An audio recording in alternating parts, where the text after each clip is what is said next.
সময় অতিক্রম হয়ে গেছে। আমাদের রাজ্য সভাপতি তাপস চন্দ্র সরকার। উপস্থিত আমাদের ন্যাশনাল রিপাবলিক পার্টি অফ ইন্ডিয়ার রাজ্য সাধারণ সম্পাদক মাননীয় আশুতোষ পাল মহাশয়, সভামঞ্চে উপস্থিত আছেন আমাদের ন্যাশনাল রিপাবলিক পার্টি অফ ইন্ডিয়ার রাজ্য সম্পাদক মাননীয় যদুনাথ রায় মহাশয়, উপস্থিত আছেন আমাদের রাজ্য সাধারণ সম্পাদক সদস্য মাননীয় দয়ালচন্দ্র রায় মহাশয় মণ্ডল মহাশয়, এবং উপস্থিত সকল কার্যকর্তাগণকে ভারতীয়, জাতীয় এবং হিন্দুত্ববাদী অভিনন্দন জানিয়ে আমি অল্প কিছু কথা বলছি। আজ এখানে সভায় বক্তব্য রাখলেন আমাদের রাজ্য সম্পাদক যদুনাথ দা। এই যে কয়েকটা রাজনীতিকে বিভিন্ন রকমের পশুর সঙ্গে তুলনা করেছেন, সেই জায়গা থেকে আমি একটা কথা বলছি। যদুনাথ দা হয়তো রাগ করতে পারেন যে গরু ছাগল গাধার সঙ্গে এবং মোষের সঙ্গে তুলনা করেছি, এটাকে অ্যাভয়েড করছে তাপস। এটা কখনোই নয়। আমি বলছি পশুকুলে এমন কোনো নিকৃষ্ট উপমা নেই, উদাহরণ নেই, যেটা আমাদের পশ্চিমবঙ্গের ক্ষেত্রে বিভিন্ন রাজনৈতিক দলগুলো করে এসছে। ছাগলের সঙ্গে তুলনা করেছে, বিভিন্ন জায়গায় ধর্ষণের সঙ্গে তুলনা করে আমাদের বর্তমান শাসক দলকে এবং বিগত দিনের শাসক দলকে যেভাবে যদুদা বলেছেন যে এই দলগুলো গরু বা মোষের মতো। গরু মোষের মধ্যে এত নিকৃষ্ট শ্রেণীর কোনো কার্যকলাপ কোনোদিনও হয়নি। তাই পশু সমাজকে এদের সঙ্গে তুলনা করে আমার মনে হয় পশু সমাজকে ছোট করা হচ্ছে। আমাদের রাজ্য সাধারণ সম্পাদক আশুতোষ পালবাবু যে কথাটা বললেন যে মদের দাম বাড়িয়েছে, শুধু মদের দাম নয়, এবং অন্যান্য অনেক বক্তব্য রেখেছেন। তার মধ্যে একটা কথা বললেন যে মদের দাম যে হারে বৃদ্ধি পেয়েছে, তাতে এক মদের খরচ দিয়ে এই সরকারটা আমাদের লক্ষ্মীর ভাণ্ডার দুটো করে দিতে পারে, তারপরে কিছু পয়সা বেশি থাকবে। এটা স্বাভাবিক কথা। তো শুধু মদের দাম নয়, প্রত্যেকটা জিনিসের দাম আমরা আজকে দেখছি দিন যাচ্ছে সব ঊর্ধ্বমুখী হচ্ছে। নিম্নের দিকে কোনো চিন্তা ভাবনা নেই। আজ থেকে 10 বছর 15 বছর আগে এক ভরি সোনার দাম ছিল মাত্র 24-25 হাজার টাকা, আর সেই সোনাটা এখন চলে গিয়েছে প্রায় 2 লাখ টাকার কাছাকাছি। কেন এটা হয়েছে? প্রত্যেকটা জিনিসের দাম কেন এইভাবে বাড়ছে? এর মূল কারণ আমরা কিন্তু কখনোই ভাবছি না। আমাদের ভাবার সময় এসেছে, আমাদের ভাবতে হবে, বুঝতে হবে। আমরা যে রাজনীতি করছি, আমরা যে কোনো রাজনীতি দলই করি না কেন, আপনি করুন তৃণমূল, আপনি করুন বিজেপি, আপনি করুন কংগ্রেস, আপনি করুন অন্যান্য রাজনৈতিক দল, কিন্তু একটা জিনিস আপনারা মাথায় রাখবেন যে এই যে পার্টি আমরা করছি, এই পার্টির এক একজন লিডাররা হাজার হাজার কোটি টাকা বছরে খরচ করছে তার নেতৃত্বের পিছনে। এই টাকাটা কোথায় পাচ্ছি? আজকে প্রধানমন্ত্রী 3-4 খানা 5 খানা করে হেলিকপ্টার নিয়ে এসে বিভিন্ন জায়গায় মঞ্চ করছে, সভা করছে, সেখানে কোটি কোটি টাকা খরচ হচ্ছে।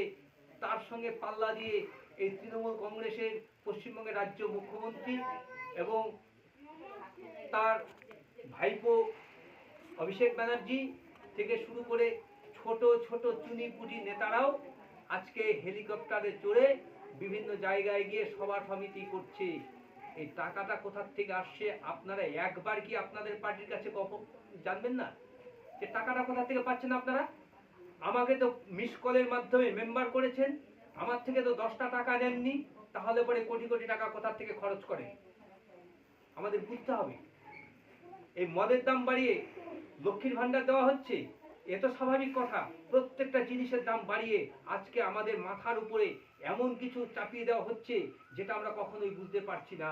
আমাদেরকে ভাতা দিয়ে ভাতাশ্রী সরকার যেভাবে পরিচালনা করছে, আমরা আগামী দিনে যদি এইভাবে ভাতাশ্রী সরকারের দ্বারা পরিচালিত হই, তাহলে পরে আমাদের আর অস্তিত্ব খুঁজে পাওয়া যাবে না। আমাদের রাজ্য সাধারণ সম্পাদক আশুতোষ পাল মহাশয় আরো একটা কথা বলেছেন, খুব মূল্যবান কথা, শিক্ষার ক্ষেত্রে। আপনারা ভাবুন একটা কথা, আমি মিডিয়া বন্ধুদের বলতে চাই, আপনারা ভাবুন, যেই দেশে তার রাজকোষ থেকে দেশের সর্বনাশী শিক্ষা ব্যবস্থাকে চালু রাখা হয়, দেশের সংস্কৃতিকে ধ্বংস করার শিক্ষা ব্যবস্থাকে চালু করা হয়, সেই দেশ কোনোদিন রক্ষা পেতে পারে না, পারে না, পারে না। আপনারা জানেন আমাদের বিভিন্ন জায়গায় বিভিন্নভাবে যে মন্দির আছে, 4 লক্ষের উপরে মন্দির থেকে একটা বিরাট অঙ্কের কয়েক লক্ষ কোটি টাকা প্রতি বছর আমাদের ভারতবর্ষে রাজকোষে জমা পড়ে, কিন্তু এখানে কোনো মাদ্রাসা মসজিদ থেকে, কোনো গির্জা থেকে 10টি টাকাও আমরা ট্যাক্স পাই না। 3 লক্ষের মতো, 3 লক্ষ প্লাস মসজিদ আছে ভারতবর্ষে, 1 লক্ষের উপরে প্রায় মসজিদ গির্জা আছে, এখান থেকে আমরা কোনো ট্যাক্স পাই না। ট্যাক্স দেয় কারা? ট্যাক্স দেয় হচ্ছে মন্দির, ট্যাক্স দেয় সনাতন ধর্ম, আর ফ্রিতে হজ করে কারা? আপনারা ভালো করেই জানেন। তাদেরকে হজের জন্য অফার দেওয়া হয়, রাজ্য সরকার একটা প্যাকেজ দেয়, কেন্দ্র সরকার আর একটা প্যাকেজ দেয়। আমরা বলছি, আমরা যখনই এই দেশের ক্ষমতায় আসব কিংবা বিরোধী আসনেও বসবো, তখন চেঁচিয়ে চেঁচিয়ে বলবো এই অনৈতিক নীতিকে সরাতে হবে, অন্যথায় আমরা কিন্তু ছেড়ে কথা বলবো না, বলবো না, বলবো না। সেই দিন এই দেশের টনক নড়বে যদি একটাও এমএলএ আমাদের পশ্চিমবঙ্গ থেকে আমরা রাজ্য বিধানসভায় পাঠাতে পারি, তাহলে পরে সেই দিন আমরা বুঝিয়ে দেব যে আমরা প্রকৃত শিক্ষা ব্যবস্থাকে চাই, আমরা সনাতনকে জাগ্রত করতে চাই, ভারতীয় সংস্কৃতিকে আমরা রক্ষা করতে চাই, আর এই রক্ষা করার জন্য যেটা করার দরকার সেটা আমরা করবই করব। আপনারা জানেন এক অভিনেতা আছেন, বাইরে মঞ্চে দাঁড়িয়ে অনেক কথা বলে, কিন্তু বিধানসভায় গিয়ে হিসাব করে যে কিভাবে বাজেটটা পাস করালে পরে আমার মুনাফাটা বেশি হবে। আপনারা জানেন একজন সংঘের প্রচারক অখিলেশ গিরি, তিনি প্রমাণ করে দিয়েছেন, রাজ্য সভাপতিকে কিছুদিন আগেও একটা চিঠি দিয়েছেন, আমি সংবাদ মাধ্যমের মধ্য দিয়ে জানতে পেরেছি। সেই চিঠিটা হচ্ছে কি, তার কাছ থেকে 2.5 কোটি টাকা নিয়েছিল যিনি বলেন চোরের রানী, সেই চোরের রানীর যে সরকার, সেই সরকারের দীর্ঘ 9 বছরের মন্ত্রী, এমএলএ এবং বিভিন্ন পদাধিকারী, প্রায় 11খানা পদ ছিল ওনার কাছে। আজকে সেই লোক বলছে চোরের রানী। বন্ধু, এতদিন কোথায় ছিল? আজকে আমরা প্রশ্ন করতে চাই, সংবাদ মাধ্যমের মধ্য দিয়ে জানাতে চাই, অরবিন্দ কেজরিওয়াল দিল্লির মুখ্যমন্ত্রী ছিলেন, উনি যে দুর্নীতি করে জেলে গিয়েছিলেন তার চাইতে কয়েক শতগুণ বেশি দুর্নীতি পশ্চিমবঙ্গ রাজ্য সরকার করেছে। তাকে কেন জেলে দেওয়া হচ্ছে না? প্রশ্ন করবেন না আপনারা? একটুখানি বুঝবেন না? একটুখানি বোঝানোর চেষ্টা করবেন না মানুষকে? আপনারা আছেন কোথায়? প্রত্যেকটা পার্টি চলছে বিভিন্ন কোম্পানির টাকায়, আর আমাদের দ্বারা সরকার নির্বাচিত হচ্ছে, আর সেই সরকার সব ক্ষেত্রে গট আপ গেম বলে একটা দারুণ গেম চালু করে দিয়েছে, যে গেমের আমরা এত উন্মত্ত হয়ে গিয়েছি, আমরা আমাদের আদর্শকে ভুলে গেছি, নীতিকে ভুলে গেছি, প্রতিবাদ ভুলে গেছি, প্রতিরোধ ভুলে গেছি, প্রতিশোধ ভুলে গেছি। কেন বন্ধু? আমরা কি পারবো না প্রতিবাদ করতে? আমরা কি পারবো না প্রতিরোধ করে তুলতে? আমরা কি পারবো না প্রতিশোধ নিতে? আমাদের হাজার হাজার হিন্দু মা বোনেদের ইজ্জত যাচ্ছে, আমাদের বিভিন্ন জায়গায় মন্দির ভাঙা হচ্ছে, মূর্তি ভাঙা হচ্ছে, আমরা তার প্রতিবাদ চাই, প্রতিকার চাই, প্রতিরোধ চাই, প্রয়োজনে প্রতিশোধ চাই। এই প্রতিশোধ যদি আমরা নিতে না পারি, তাহলে আমাদের আগামী দিন খুব খারাপ পরিস্থিতি চলে আসবে। আমি বেশি কথা বলবো না। এখানে আমাদের আশুতোষ পালবাবু আরো একটা সুন্দর কথা বলেছেন, আন্না হাজারের নির্দেশে যে দলটা তৈরি হয়েছিল সেই দলটা অল্প দিন মধ্যেই দিল্লির ক্ষমতায় এসেছিল। আমাদের কেন্দ্রীয় কমিটির সর্বভারতীয় সভাপতি মাননীয় গণেশলাল গুপ্তাজি, অ্যাডভোকেট গণেশলাল গুপ্তাজি, উনি আমাকে বলেছেন, সরকারজি আপনি আপনার মতো কাজ চালিয়ে যান, আপনাকে খুল্লম খুল্লা অর্ডার দেওয়া হয়েছে, আপনি কাজ করতে পিছু পা হবেন না, আপনি অন্যায় প্রতিবাদ করতে পারবেন, প্রতিরোধ করে তুলতে পারবেন, প্রয়োজনে প্রতিশোধ নিতে পারবেন, যদি আইনি কোনো জায়গায় আপনি আটকে পড়েন সেটা দেখে নেব আমি। তবে আমি জানি ওনার কথা এত সুন্দরভাবে বলেছেন, আমি জানি তাপস সরকার এমন কিছু করবে যেই জিনিসটা সরকারের এবং অন্যান্য অনেক রাজনৈতিক দলের মাথা ব্যথার কারণ হতে পারে, কিন্তু দেশের স্বার্থে সেটা একটা বিরাট বড় অবদান রাখবে। এই কথাটা আমাদের কেন্দ্রীয় কমিটির সভাপতি, পার্টির প্রবক্তা গণেশলাল গুপ্তাজি যেভাবে বলেছেন, আমি সেই কথা রাখার জন্য প্রাণপণ চেষ্টা করছি এবং আগামী দিনে গণেশলাল গুপ্তাজির নেতৃত্বে আমরা পশ্চিমবঙ্গে উনি যেভাবে আমাকে কাজ করার জন্য একদম খুল্লম খুল্লা নির্দেশ দিয়েছেন, অল্প দিন মধ্যেই 2026 নির্বাচন শুরু হচ্ছে। এই নির্বাচনে আমরা যতটা পারবো আমরা প্রার্থী দেব এবং যেখানেই পারবো যেভাবেই পারবো এই গোটা গেম সরকারটাকে আমরা হটাবো। এই প্রতিজ্ঞা আমাদের প্রত্যেককে নিতে হবে।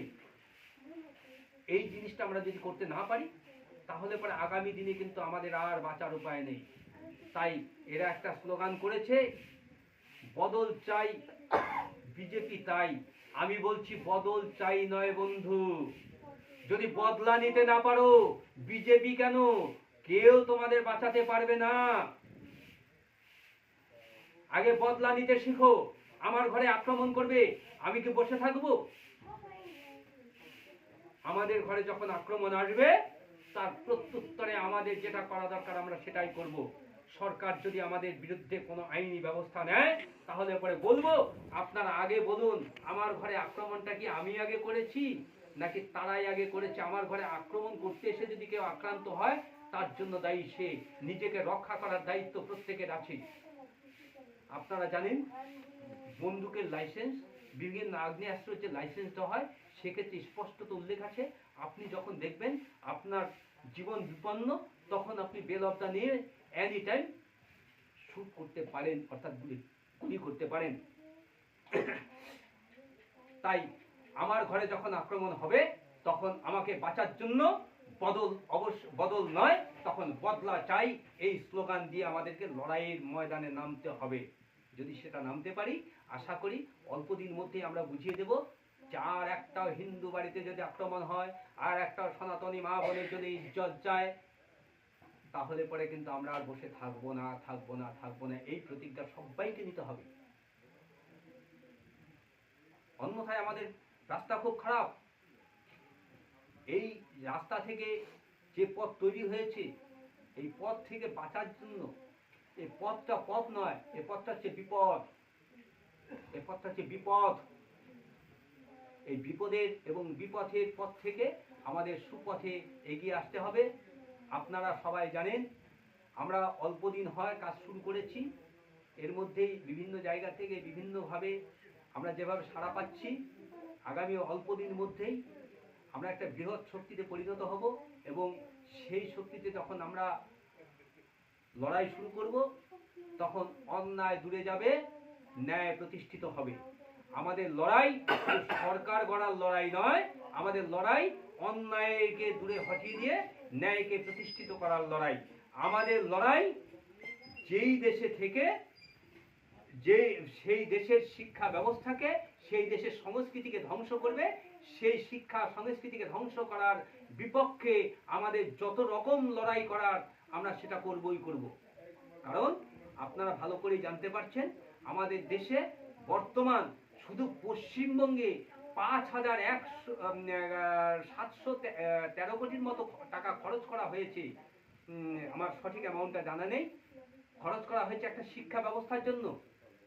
সেখান থেকে যা তৈরি হয় আপনারা তার ভালো কিছু জানেন।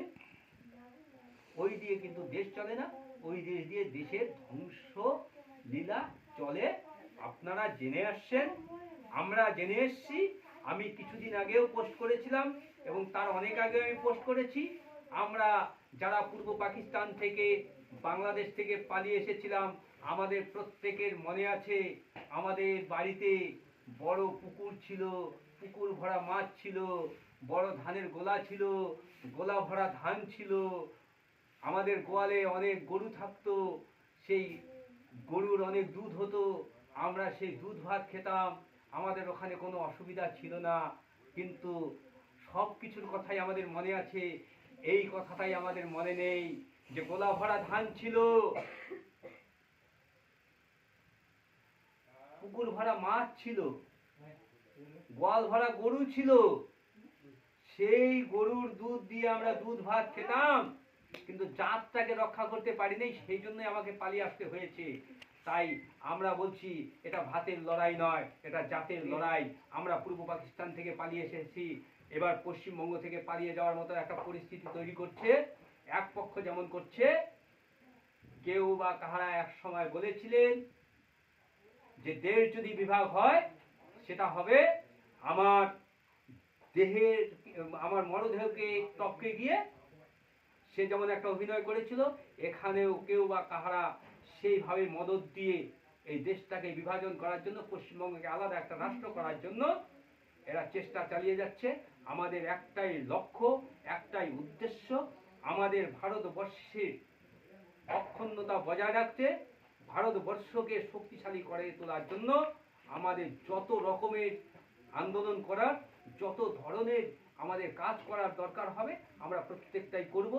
এই আশা, এই কামনা, এই আকাঙ্ক্ষা রেখে সবাইকে ভারতীয় গৈরিক অভিনন্দন এবং সনাতনী হিন্দু জাতিকে সশ্রদ্ধ প্রণাম, স্নেহাশিস, প্রেম ভালোবাসা দিয়ে আমি আমার বক্তব্য শেষ করছি। জয় হিন্দ, বন্দে মাতরম, ভারত মাতা কি জয়, national republic party of India জিন্দাবাদ, জিন্দাবাদ, জিন্দাবাদ।